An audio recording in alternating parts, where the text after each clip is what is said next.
Today we are going to be making Swiss meringue. The process for Swiss meringue is placing clean egg whites and granulated sugar into a stainless steel bowl.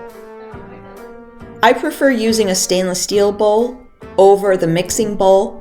The mixing bowl is very deep, and I find that I will cook the egg whites more by using the mixing bowl. So just use a stainless steel bowl over a double boiler and then pour it into the mixing bowl.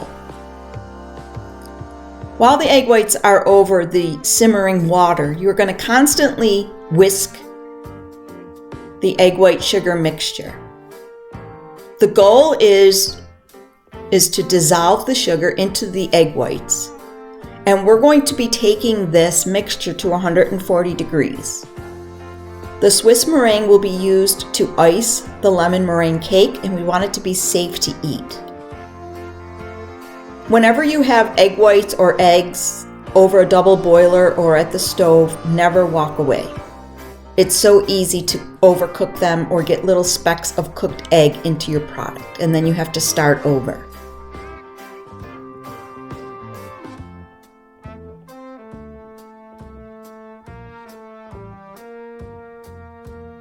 As you stir, occasionally use your rubber spatula to scrape down the sugar that starts to form on the side of the bowl. Once the egg whites start warming up, keep the thermometer handy, and you want to definitely make sure you're keeping an eye on it.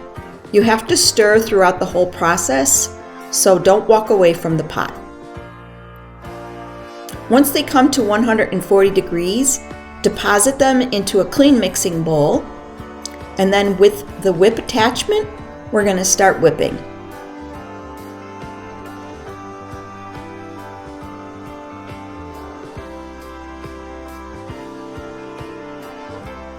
The extra yolks will all be condensed into a couple quart containers. Swiss meringue takes a while to whip. Swiss meringue is easier than Italian because you don't have to stream in the hot liquid and it doesn't get all over the place. Occasionally check your meringue to see how stiff it is. Especially with the big bulbous whips, sometimes the bottom doesn't whip in. So for the Swiss meringue, we're going to be using it for icing. It has to be rather thick. So you can see in the bowl here, it's nice and thick. If it's not thick enough, it's not going to stay on your cake and your cake's going to be very wobbly. I'm just using the cake pan just to show you. When the meringue is nice and smooth, you'll be able to get a nice surface on your cake. But when we torch it, you will see all the different creases in there. After the cake is iced,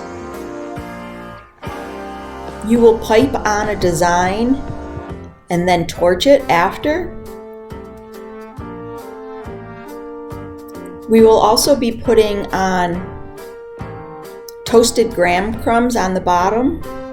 If we have almonds, we could do that as well, just on the small portion of the bottom of the cake.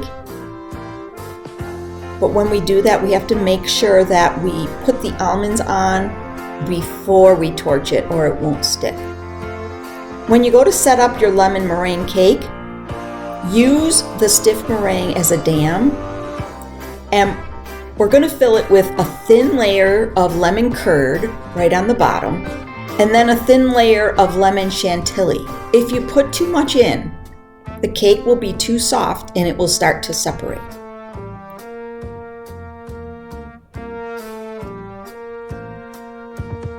You can decide what kind of design you want on your cake. You can even write your name on it, etc. We will pipe on the cake, we will torch it, and then you can garnish it with fresh raspberries and a little powdered sugar.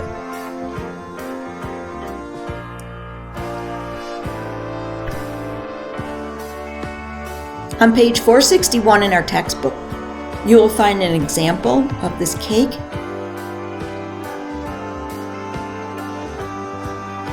We're using a variation of just lemon curd with lemon chantilly and using toasted graham crumbs on the side to mimic a lemon meringue pie. So this is similar to what you will find in the book.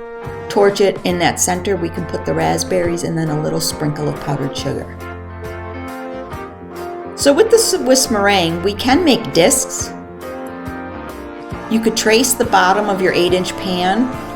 Always turn the parchment over or you will get Sharpie on your meringue. And with your tip, you could just slowly spiral a disc. And then we can put this in the oven at 200 and slowly dry it out. This could be used in the interior of the cake as well, adding more of a crunch factor inside. Texture is a great addition. So if we were to add a disc, you would have the soft cake, the creamy filling, the crunch of the meringue, and you get a lot of different textures and tastes. I'm just using some of my extra, piping out little kisses that again can be used as garnish later on. We will not be using them for this cake, but just so you see a couple of varieties of what you can do with extra meringue.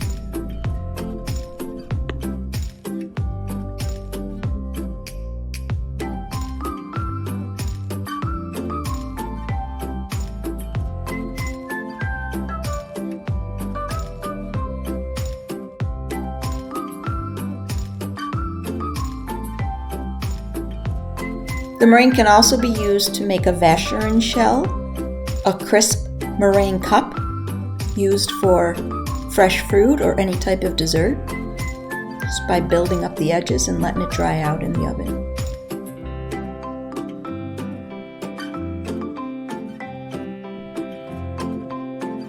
When your cake is iced and you have the crumbs on the small portion of the side, do this on the turntable so that it doesn't start the doily on fire. Gently torch the cake. You will torch the top and the sides to your liking.